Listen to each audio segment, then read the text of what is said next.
What is the blend option and how to use it in Spotify? Hello everyone and welcome. In today's video, I will show you how to use the blend option in Spotify.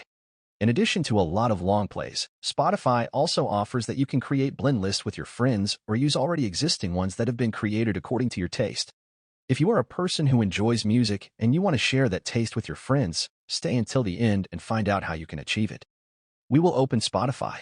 When Spotify opens, enter the word blend in the search field. In the results, we will tap on the first option, which is of the genre type. Here they will open lists made for our taste and sorted by genres, artists, mood, and much more.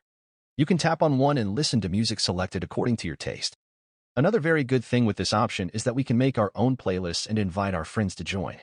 In this way, we can not only play music with our friends, but also see how well our tastes match on the option above the playback option. When we tap on it, statistics will appear on how well your tastes match. And that's it for this video.